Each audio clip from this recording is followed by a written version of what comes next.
अब तक आपने देखा दंभासुर नामक असुर जो अपने सारे पापों को अपनी मायावी शक्ति से ग्रामीण और ऋषियों को दे देता है ताकि वो पाप मुक्त हो सके। दूसरी तरफ भैरव को माता बताती हैं कि वो दंभासुर को रोक नहीं सकती क्योंकि उनके पास कोई शक्ति नहीं है और ना ही ये शक्तिपीठ जागृत है क्योंकि विष्णु देव ने सती के शरीर को खंडित किया था जिससे उन्हें स्त्री को खंडित करने का दोष लगा था। फिर उन्होंने सभी शक्तिपीठों पर जाकर प्रायश्चित किया था किंतु वे यहाँ नहीं आए। फिर भैरव माता को बोलते हैं कि मैं विष्णु देव को लेकर आऊंगा और फिर भगवान विष्णु प्रायश्चित करने के लिए मनुष्य रूप में परिवर्तित होते हैं और फिर भैरव के साथ उस कुंड की मिट्टी को लेने गंगा नदी में जाते हैं जिस कुंड में सती ने आत्मदाह किया था किंतु उनके पहुंचने से पूर्व दंभासुर उस कुंड को प्राप्त कर लेता है। फिर भैरव दंभासुर से उस हवन कुंड को लेने जाते हैं। अब आगे।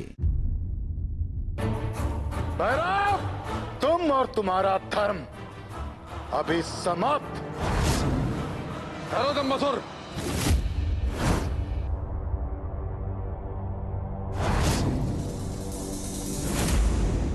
क्या नृत्य करने जा रहे हो? गुरुदेव, ये भैरव मेरे मार्ग में बाधा उत्पन्न कर रहा था। इसे इसका दंड अवश्य ही मिलना चाहिए। दंभासुर, ये युद्ध छोड़ो और चलो मेरे साथ।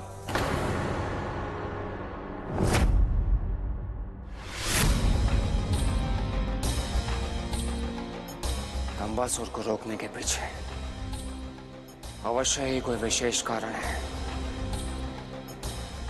शुक्राचार्य निश्चय ही कोई भयंकर षड्यंत्र कर रहा होगा। मुझे जल्द से जल्द ये हवन कुंड विष्णुदेव के पास ले जाना होगा।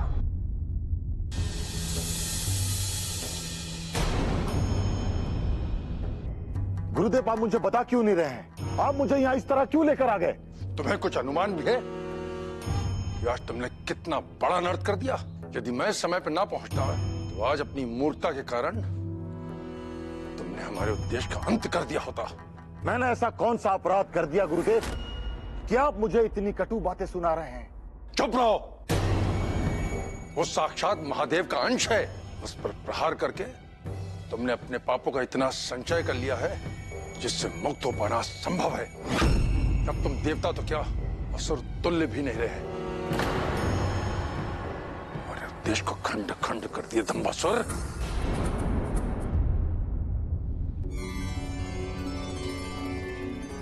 प्रभु, ये रहा राजा दक्ष का वो हवन कुंड जिसमें माता सती ने आत्मदाह किया था। धन्यवाद भद्रसेन, तुम्हारी सहायता के बिना मेरे लिए इस हवन कुंड को खोज पाना असंभव था। शक्तिपीठ का रक्षक होने के नाते ये मेरा कर्तव्य है कि मैं शक्तिपीठ को जागृत करने के लिए हर संभव प्रयास करूं। प्रभु, अब आप इस हवन कुंड से मिट्टी लेकर अपना प्रायश्चित पूर्ण करें। अवश्य भद्रसेन।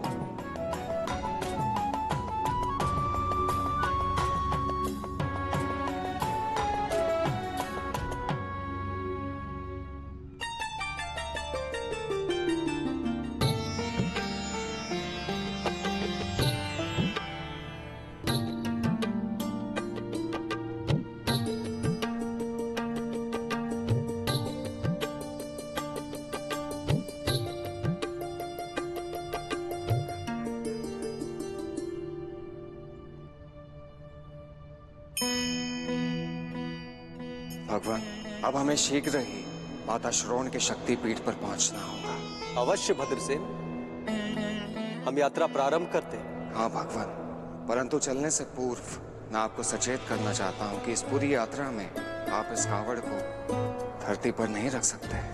इसमें माता सती के हवन कुंड की पवित्र मिट्टी और गंगा जल है और यदि भूलवश भी आपने इसे धरती पर रख दिया तो ये अपवित्र हो जाएंगे और हमारे सारे प्रयास व्यर्थ हो जाएंगे।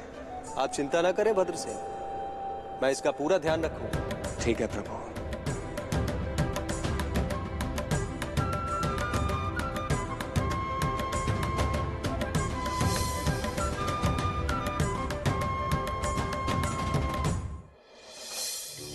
ऐसा अद्भुत क्षण युगों युगों में एक बार आता है देवगण। जगत के पालन करता विष्णु अपने कर्म के प्रायश्चित के लिए स्वयं कावड़ को नंगे पैर लेकर शक्तिपीठ की ओर जा रहे हैं। हे पालनहार विष्णु, आपने हमें इस अभूतपूर्व दृश्य का साक्षी बनाया, उसके लिए आपको शत शत नमन।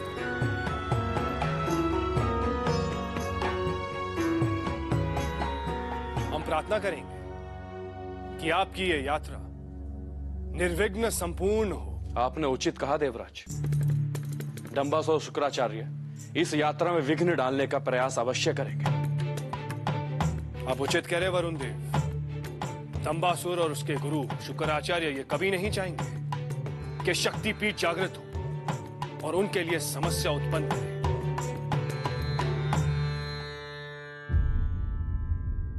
असुरों, संसार में असुर साम्राज्य स्थापित करने के लिए हमने वर्षों संघर्ष किया है। इसके लिए सहस्रों असुरों ने अपने प्राणों की आहुति दी, किंतु आज तक हमें अपना लक्ष्य प्राप्त नहीं हुआ। जानते हो इसका कारण क्या है? इसका कारण देवताओं की बुद्धि या बल नहीं, अपितु तुम असुरों की मूर्खता और इंद्रिय लोभ है। किंतु आज एक निर्णायक घड़ी है।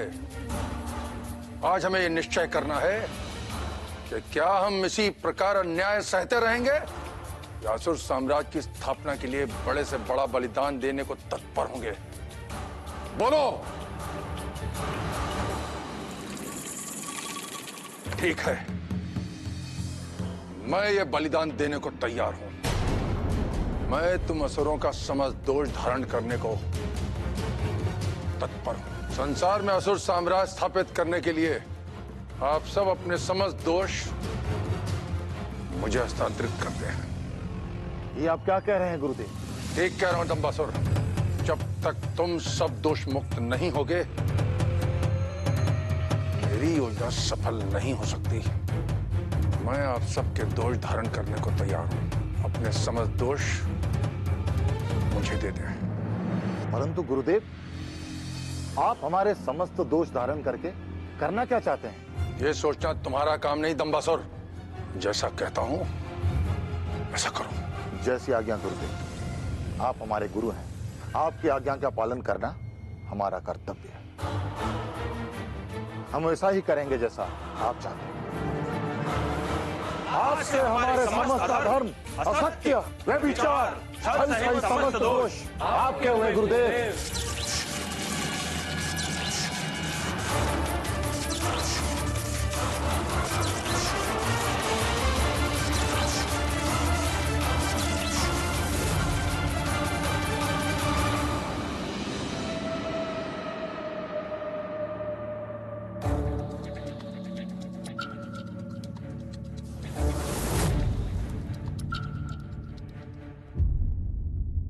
देखिए कितना आनंदमय दृश्य है। स्वयं भगवान नारायण कावड़ को लेकर यात्रा के लिए निकले हैं।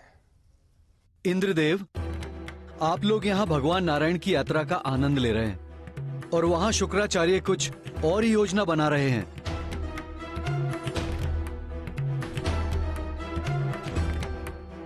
आप ये क्या कह रहे हैं वायुदेव?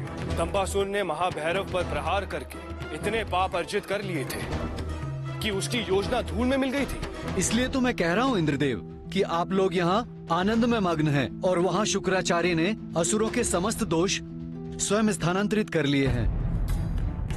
वायुदेव, मुझे आभास हो रहा है कि आज का दिन हमें धर्म और अधर्म दोनों के चरण बिंदुओं का साक्षी बनाएगा। एक और धर्म के रूप में भगवान विष्णु की कावड़ यात्रा और दूसरी ओर शुक्राचार्य के अधर्म को पोषणा देने वाली घटना होगी। शुक्राचार्य के सबके पीछे उद्देश्य क्या है? शुक्राचार्य का मन एक रहस्यमय गुफा है। उनके मन में क्या चल रहा है ये कोई नहीं बता सकता। देवराज, वो समस्त असुरों के पापों को धारण करके क्या करेंगे ये तो अब आने वाला समय ही बताएगा। गुरुदेव, आपकी स्थिति हमसे देखी नहीं जा रही है। आप हमारे समस्त पापों का बोझ कैसे सहन कर पाएंगे? तुम मेरी चिंता मत करो दंबासुर। जाओ और जाकर उस विष्णु को शक्तिपीठ पर पहुंचने से रोको। जाओ। परंतु गुरुदेव, हम आपको ऐसी अवस्था में छोड़कर कैसे जा सकते हैं? सोच क्या रहो दंबासुर? सब अब दोष मुक्त हो। तुम सब देवताओं की भांति पवित्र हो। ऐसा कोई कार्य नहीं जो तुम नहीं कर सकते। जाओ जाओ और जाकर किसी भी प्रकार उस विष्णु को कावड़ को धरती पर स्पर्श करा दो। एक बार उसकी कावड़ धरती पर लग गई तो उसका प्रायश्चित खंडित हो जाएगा। जाओ दंबासुर। मैं अभी जाकर उस विष्णु का कावड़ धरती पर रखता हूँ। अति आत्मविश्वास में अपना संतुलन मत खो दो डंबासुर। विष्णु जानता है उसकी कावड़ यात्रा कितनी महत्वपूर्ण है। वो तुम्हें कभी सफल नहीं होने देगा। हम सचेत रहेंगे गुरुदेव, आप हम पर विश्वास रखिए। आपके बलिदान को हम व्यर्थ नहीं जाने देंगे। एक बात और ध्यान रखना दंबासुर, वो दोनों स्वयं ईश्वर के अवतार हैं।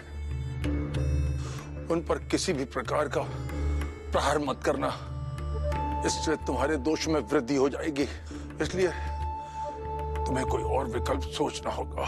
ठीक है गुरुदेव, हम इस बात का ध्यान रखेंगे। जाओ दंबासुर और विलंब मत करो। जाओ, तत्काल प्रस्थान करो। जाओ दंबासुर। मैं इस आसुरी दोष का निवारण करता हूं। जो आज्ञा गुरुदेव। मैं अभी जाकर उस विष्णु का प्रायश्चित खंडित करता हूं। प्रणाम गुरुदेव।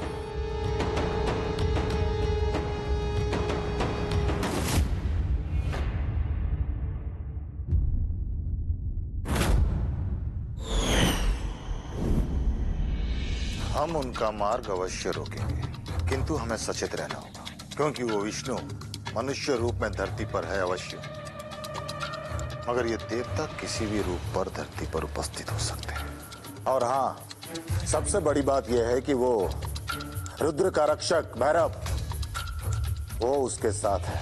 तो फिर हम क्या करें महाराज? प्रत्यक्ष रूप से इन पर प्रहार करने से हमारे पापों की वृद्धि हो सकती है।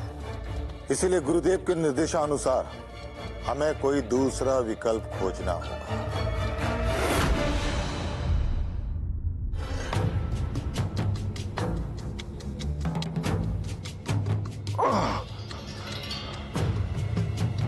मैं बहुत अधिक समय तक इन पापों के बोझ को वहन नहीं कर सकता।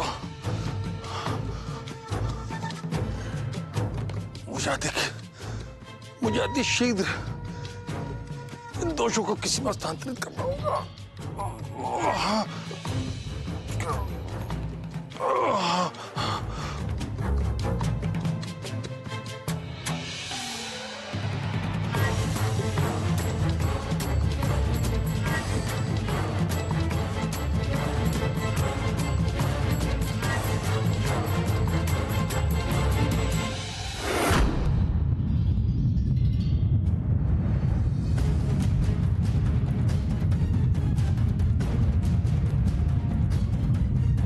क्या हो रहा है? ये अचानक धरती पर कंपन कैसे आरंभ हो गया?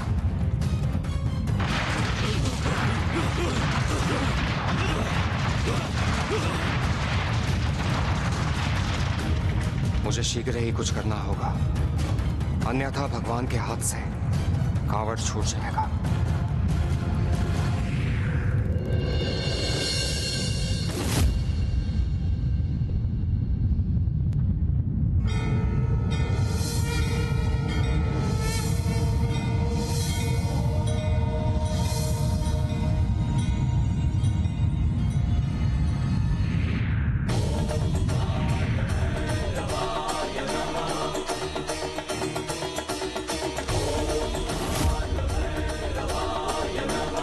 प्रभु, आप आगे बढ़िए, मैं इस कंपन को रोकता हूं।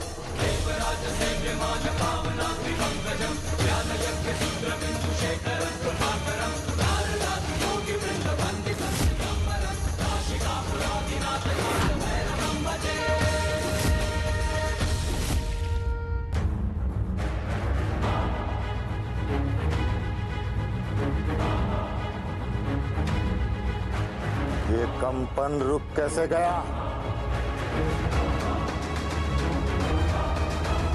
समझा, ये उस भैरव की कोई नई चाल होगी। है भैरव, तू कुछ भी कर ले, मैं विष्णु के इस कावड़ को धरती पर रखवा कर ही रहूंगा।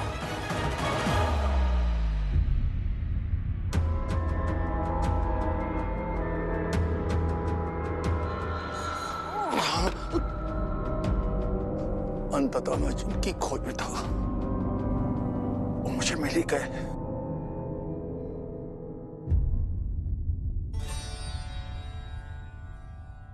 बचाओ! बचाओ! मैं इस दलदल में फंसता जा रहा हूं। कोई तो बचाओ मुझे। ये तो संकट में घिरे किसी मनुष्य का स्वर प्रतीत होता है। मुझे इसकी सहायता करनी होगी।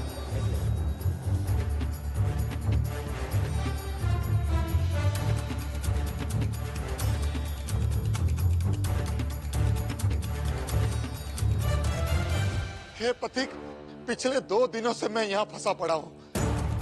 भूख प्यास के मारे मेरे प्राण निकले जा रहे हैं। यदि तुम्हारे पात्र में थोड़ा सा भी जल हो तो कृपया करके मुझे थोड़ा सा जल पिला दो। तुम्हारा बड़ा उपकार होगा पथिक। कृपा करो मुझ पर हे पथिक।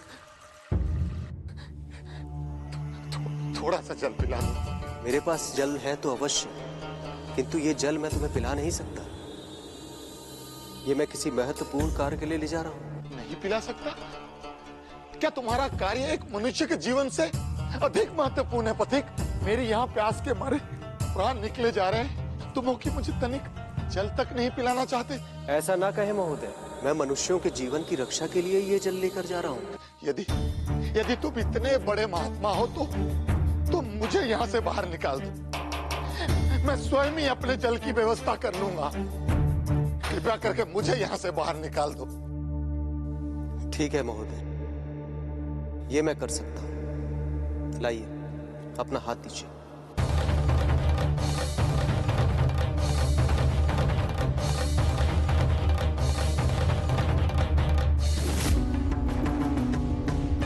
ये क्या?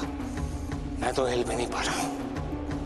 इस विराट रूप के भार के कारण मैं धरती से चिपक गया हूँ। किंतु बिना यहाँ से उठे मैं अपने वास्तविक रूप में नहीं आ सकता।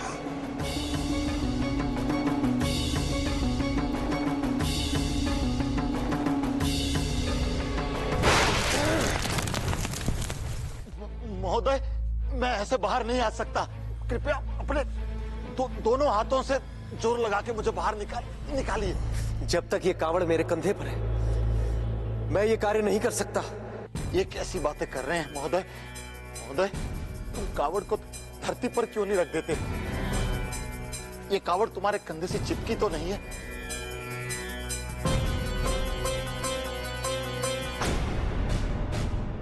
मैं इसे नीचे नहीं रख सकता महोदय, मुझे क्षमा करें। अभी तो तुम बड़े महात्मा बन रहे थे। एक असहाय मनुष्यों को इस अवस्था में छोड़कर तुम कैसे जा सकते हो? क्या तुम्हें पाप का भय नहीं लगता? एक असहाय व्यक्ति को ऐसे मृत्यु के मुख में छोड़कर जाओगे तो स्मरण रहे पथिक, तुम्हारा कार्य कभी सफल नहीं होगा।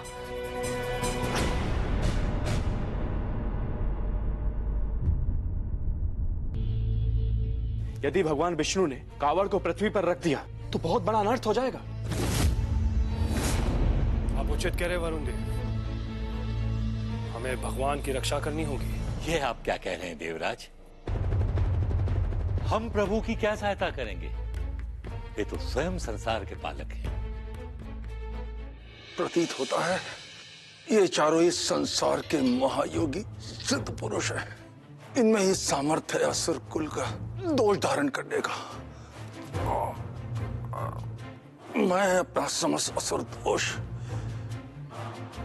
इनमें हस्तांतरित करता हूं।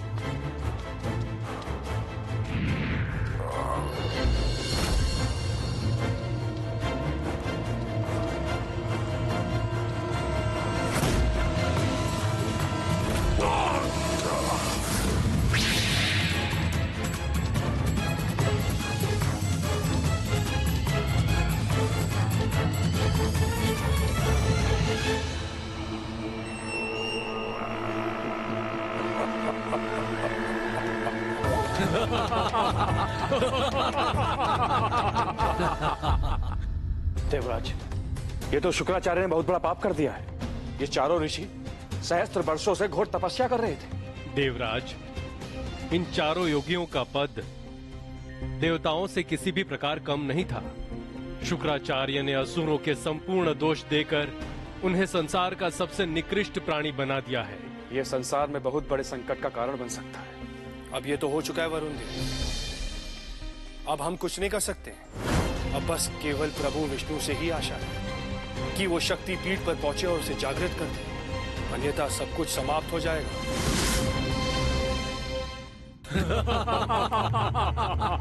मेरी योजना का एक कार्य पूर्ण हो गया। अब मुझे दंबासुर के लौटने की प्रतीक्षा है। अभी तक आया क्यों नहीं? गुरुदेव, बचाइए गुरुदेव! दंबासुर?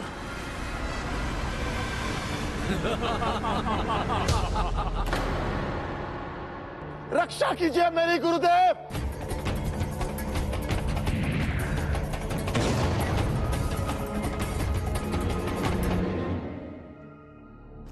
गुरुदेव, मैं आपका बहुत बहुत आभारी हूं।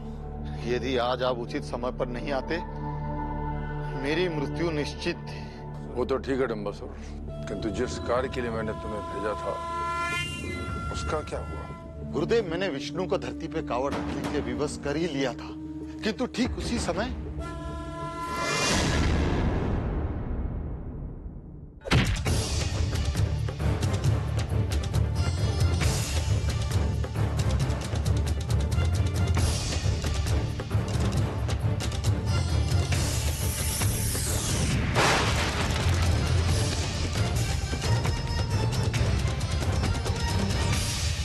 ये क्या किया तुमने भैरव? एक असहाय व्यक्ति को तुमने मृत्यु के मुख में धकेल दिया। नहीं प्रभु, वो मनुष्य नहीं था, अपितु दंबासुर था। यदि मैं समय पर नहीं आता तो वो अपने मंतव्य को पूर्ण करने में सफल हो जाता। उसने तो आपको कावड़ नीचे रखने के लिए मना ही लिया था प्रभु।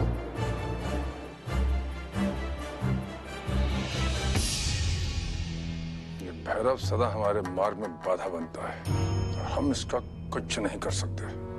छोड़ो इसे, किंतु अभी हमारे पास समय नहीं है। तुम्हें किसी भी मूल्य पर विष्णु को रोकना होगा। यदि एक बार वो शक्ति पीठ पर पहुंच गया तो हमारी योजना विफल हो जाएगी। नहीं गुरुदेव, मैं ऐसा कदापि होने नहीं दूंगा। मेरे रहते वो विष्णु कभी भी शक्ति पीठ तक नहीं पहुंच सकता। मैं उसके मार्ग में इतनी बाधाएं उत्पन्न कर दूंगा गुरुदेव कि वो कभी भी शक्ति पीठ तक नहीं पहुंच पाएगा।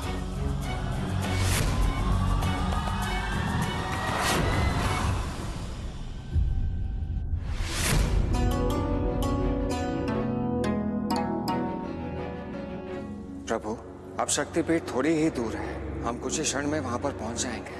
किंतु हमारे पास अधिक समय नहीं है भद्रसेन भैरव। यदि हम समय पर नहीं पहुंचे तो शक्तिपीठ कभी भी जागृत नहीं हो पाएगा। फिर असुरों को रोकने वाला कोई भी नहीं होगा और वो स्वर्ग लोक पर अधिकार कर लेंगे। आप चिंता ना करें प्रभु, हम शीघ्र ही वहां पहुंच जाएंगे।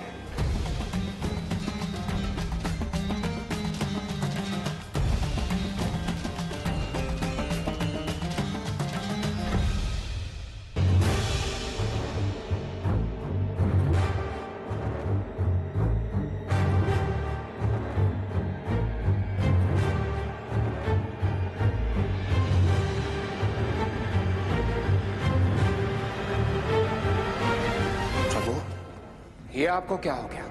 ये आप अचानक श्वेत में कैसे भीग गए? पता नहीं भद्रसेन, अचानक ये कावड़ बहुत भारी हो गई है। ऐसा प्रतीत होता है जैसे इसका भार सहस्त्र गुना बढ़ गया हो।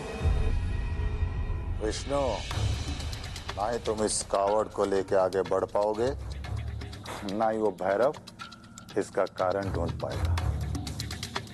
क्योंकि हमारा भार तो अनुभव किया जा सकता है, किंतु ना हमें देखा जा सकता है, ना ही खोजा जा सकता है। और किसी साधारण मनुष्य के लिए इतना भार उठा पाना असंभव है। और जो तुम इस समय हो, ये बांस दोनों ओर से इतना झुक क्यों गया है, जबकि दोनों पात्रों का भार इतना नहीं है? अवश्य ही कुछ बात है।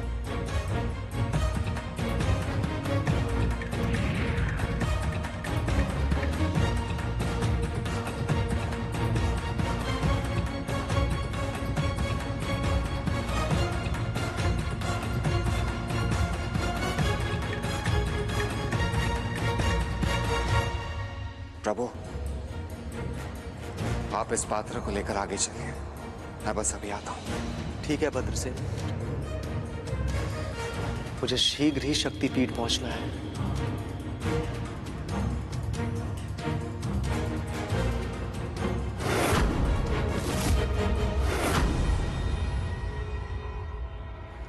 मेरा अनुमान सही था, इस पांच में कुछ गड़बड़ है।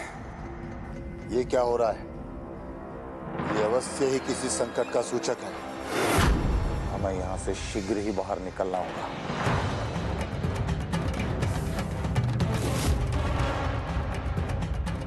ओह, ये तो मार्ग ही बंद हो गया। चलो दूसरी तरफ से निकलते हैं।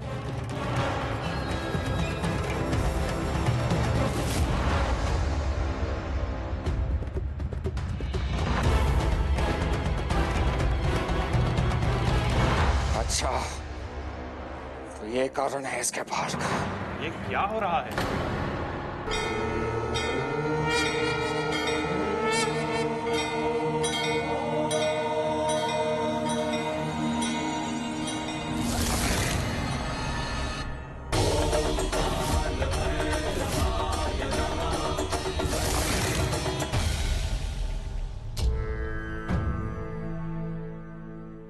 प्रभु,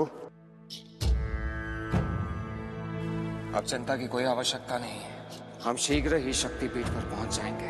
भैरव, तुम्हारे सहयोग के बिना मैं ये कावड़ यहाँ तक नहीं ला सकता था। प्रभु, ये तो मेरा सौभाग्य है कि आपके माध्यम से मुझे अपनी माता की सेवा करने का अवसर प्राप्त हुआ। आइए प्रभु, हमें शीघ्र ही शक्तिपीठ पहुंचना है।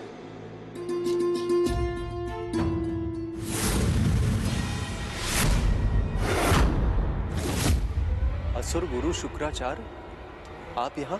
हाँ, इस भैरव ने आने के लिए मुझे यहाँ विवश कर दिया। इसने मेरे असुरों के साथ अच्छा व्यवहार नहीं किया, इसने उन्हें बंदी बना लिया है। शुक्राचार्य, आपके असुरों ने जो कार्य किया है उसका दंड तो उन्हें भोगना ही होगा, इससे बचा नहीं जा सकता। चलो भद्रसेन। विष्णु, तुम जिस कार्य के लिए जा रहे हो वो कभी सफल नहीं होगा, क्योंकि तुम पर भी मेरा एक ऋण है और इस ऋण को चुकाए बिना शक्तिपीठ के लिए लाया गया ये गंगा जल और मिट्टी अशुद्ध ही रहेगा। आपका मुझ पर कौन सा ऋण है शुक्राचार्य? भूल गए विष्णु? तुमने मेरी माता का वध किया था जब उन्होंने असुरों को अपने आश्रम में शरण दी थी। असुरों, तुम मेरे आश्रम में सुरक्षित हो। अब तुम्हें किसी से भी भयभीत होने की आवश्यकता नहीं है। मैं तुम्हारी रक्षा का वचन देती हूँ।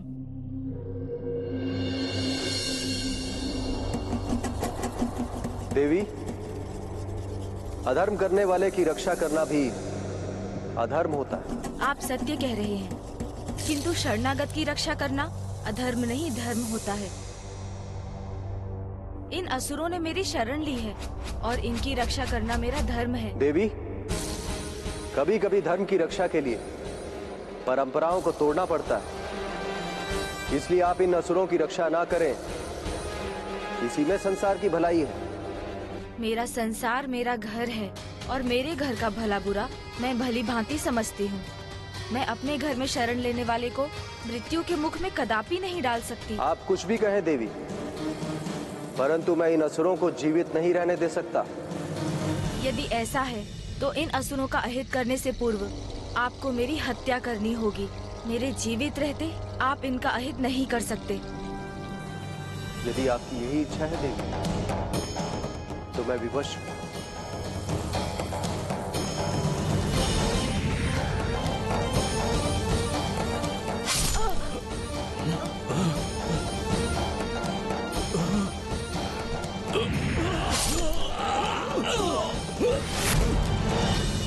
कुछ याद आया? मैंने तुम्हारी माता की हत्या नहीं, धर्म की रक्षा की थी शुक्राचार्य। तुम्हारे लिए वो धर्म हो सकता है, किंतु मुझे मात्र विहीन करके मेरे प्रति जो अपराध किया था उसका ऋण अब तक नहीं चुका है। और जब तक वो ऋण नहीं चुका देते तुम यहां से जा नहीं सकते। और यदि गए तो जिस कार्य के लिए तुम जा रहे हो वो कदापि सफल नहीं होगा। ठीक है शुक्राचार्य, बताइए मुझे आपकी माता के वध का ऋण कैसे चुकाना हो? इस भैरव से कहो मेरे असुरों को मुक्त कर दे। ठीक है शुक्राचार्य, किंतु आपको भी एक वचन देना होगा कि कोई भी असुर हमारे मार्ग में बाधा उत्पन्न नहीं करेगा। ठीक है, मैं वचन देता हूं।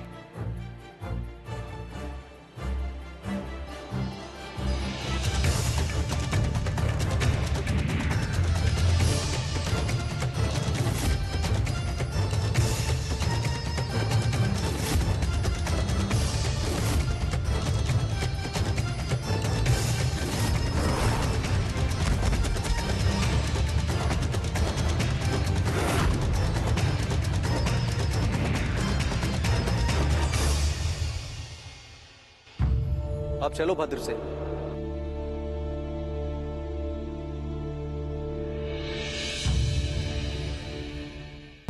प्रणाम गुरुदेव। दंबासुर, अब समय आ गया है कि अपने लक्ष्य प्राप्ति को हम सुनिश्चित करें। अवश्य गुरुदेव, बताइए क्या करना होगा।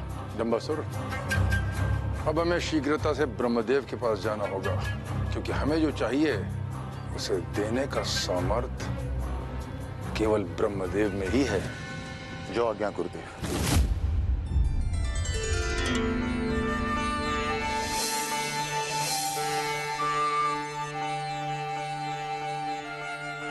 प्रभु, अब आपको माता की बताई हुई विधि से इस शक्तिपीठ को जागृत करना है। अवश्य भद्रसेन, मैं शीघ्र ही यह अनुष्ठान प्रारंभ करता हूं।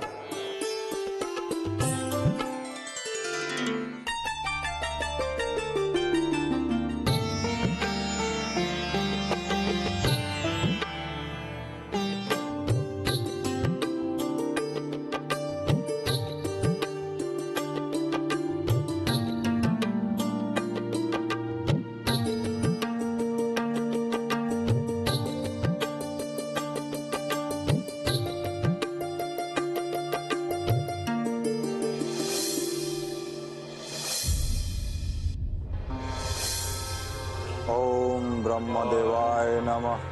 ओम परमपिताय नमः। हे परमपिता, हे सृष्टिकर्ता ब्रह्मदेव, प्रकट हो, प्रकट हो ब्रह्मदेव, प्रकट हो।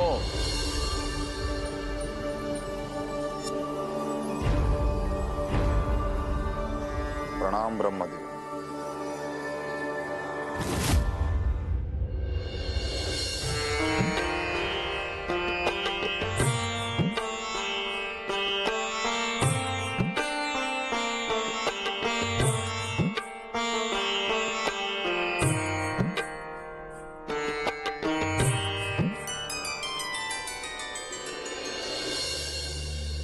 कहिए असुर गुरु शुक्राचार्य, आपने मुझे किस कारण बुलाया? हे परमपिता ब्रह्मदेव, मैंने आपको अपनी इच्छा की पूर्ति के लिए स्मरण किया है। हम चाहते हैं कि आप समस्त असुरों को स्वर्ग में स्थान दें। किंतु ये कैसे संभव है? असुर गुरु शुक्राचार्य, आपको भली भांति ज्ञात है कि असुरों का स्थान पाताल लोक पे निर्धारित है, अतः ये कैसे किया जा सकता है? ब्रह्मदेव, हम ये अच्छी तरह से जानते हैं कि देवताओं को स्वर्ग उनके पाप रहित होने के कारण दिया गया है, और हमें हमारे दोषों के कारण पाताल लोक दिया गया है। तो फिर तुम स्वर्ग में स्थान किस आधार पे मांग रहे हो? उसी आधार पर ब्रह्मदेव, जिस आधार पर देवताओं को स्वर्ग प्राप्त है। देखिए ब्रह्मदेव, हमने खुद को दोष रहित कर दिया है। सोच क्या रहे हैं ब्रह्मदेव? अब तो मेरे असुर भी देवताओं की भांति दोष रहित हो गए हैं। ये भी देवताओं की भांति स्वर्ग के अधिकारी हैं। अब आपके पास कोई कारण नहीं बचा जिससे आप इन्हें स्वर्ग में स्थान देने से मना कर सकें।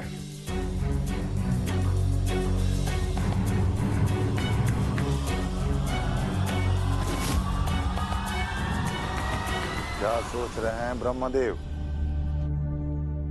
उचित है। मैं असुरों के दोष रहित होने के कारण उन्हें स्वर्ग लोक में आधा स्थान प्रदान करता हूं।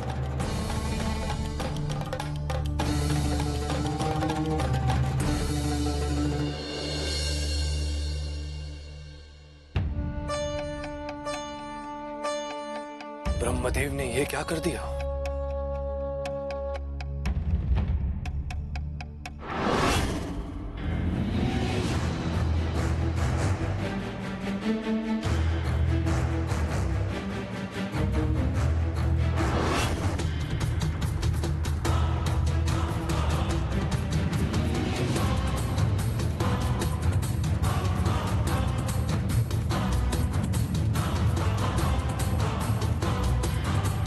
ये क्या हो गया हमें गुरुदेव? हम पुनः सब कैसे असुर रूप में आ गए? ठहरो।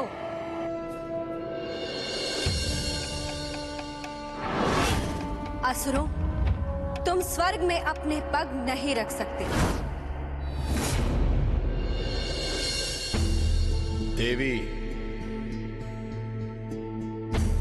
आप ये क्या कर रही हैं? आप असुरों को स्वर्ग लोक में जाने से क्यों रोक रही हैं, जबकि मैंने स्वयं इन्हें स्वर्ग लोक में आधा स्थान प्रदान किया है। ब्रह्मदेव, आप इन्हें स्वर्ग में स्थान नहीं दे सकते। देवी, मैं विवश हूं। अब यह असुर पूर्णतः निर्दोष है, अतः स्वर्ग के अधिकारी हैं। नहीं ब्रह्मदेव, ये निर्दोष नहीं बल्कि सबसे बड़े दोषी हैं। इन्होंने छल पूर्वक मनुष्यों और योगियों को अपने दोष हस्तांतरित किए हैं और ये सबसे बड़ा अधर्म है। मैं संसार के दोषों का लेखा जोखा रखने वाले शक्ति श्रोण तुम सभी को तुम्हारे पाप, अधर्म और व्याभिचारों का दोष वापस लौटाती हूं।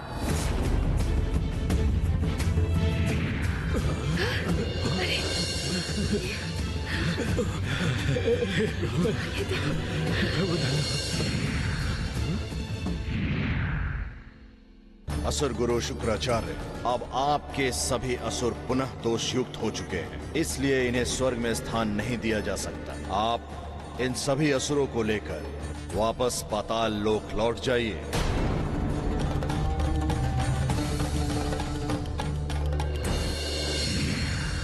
देवी, तुमने मेरे सारे सपनों को धूल में मिला दिया है। अब मैं तुम्हें नहीं छोड़ूंगा। मैं तुम्हें भी अपने सपनों की तरह धूल में मिला दूंगा। ऐसा नहीं हो सकता। ऐसा नहीं हो सकता। हम इस स्वर्ग लोक को प्राप्त करके ही रहेंगे। मैं उस देवी के शक्ति पीठ को ही खंडित कर दूंगा। ठहरो तंबासुर, मैं कोई दूसरा मार्ग सोचता हूं। गुरुदेव, मुझे अब किसी मार्ग की आवश्यकता नहीं है। मैं उस शक्ति पीठ के अस्तित्व को ही खंडित कर दूंगा जिसने मेरे स्वप्नों को चूर चूर कर दिया है। नहीं तंबासुर, तुम उस शक्ति पीठ का कुछ नहीं बिगाड़ पाओगे। इसके विपरीत तुम्हारा जीवन संकट में पड़ जाएगा। मुझे अपने जीवन की चिंता नहीं है गुरुदेव। अब ये लड़ाई हार तो पार होगी।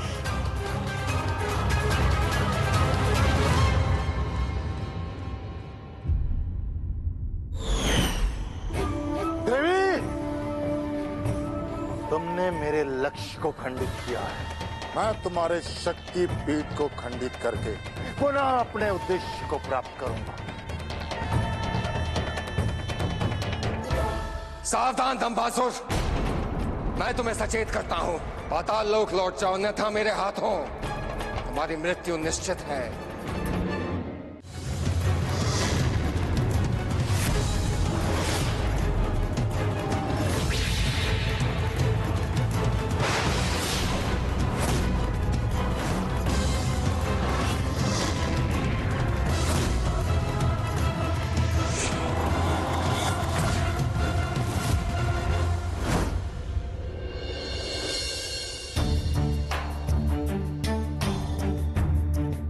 देवी, इस असुर का अंत तब तक संभव नहीं है जब तक इसके उतने ही खंड न किए जाएं जितने माता सती के किए थे। और संसार में वो रूप है देवी चक्रधार, देवी वैष्णवी।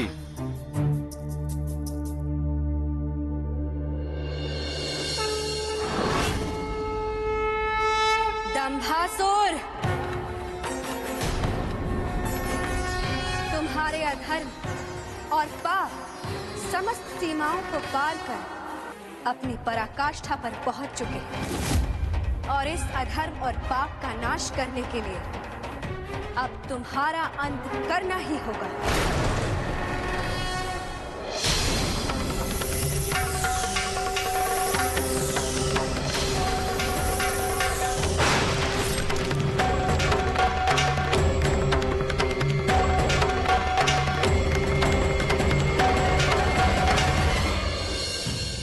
नियति के विधान के विरुद्ध असुर तो क्या, देव भी नहीं जा सकते। और नियति का विधान यही है कि जिसने जो कर्म किया है वो उसे किसी और के माथे नहीं मर सकता। उसे उसके दोषों का दंड भुगतना ही होगा। ये विधान अटल है और इसलिए आज से इस संसार में कोई भी प्राणी अपने दोषों को किसी और को हस्तांतरित नहीं कर सकते। भैरव भद्रसेन, आपने मेरे शक्तिपीठ को जागृत करने में महत्वपूर्ण भूमिका निभाई है, इसलिए मैं आपको इस शक्तिपीठ का रक्षक नियुक्त करती हूँ। जगत कल्याणी मातेश्वरी को कोटि कोटि नमन।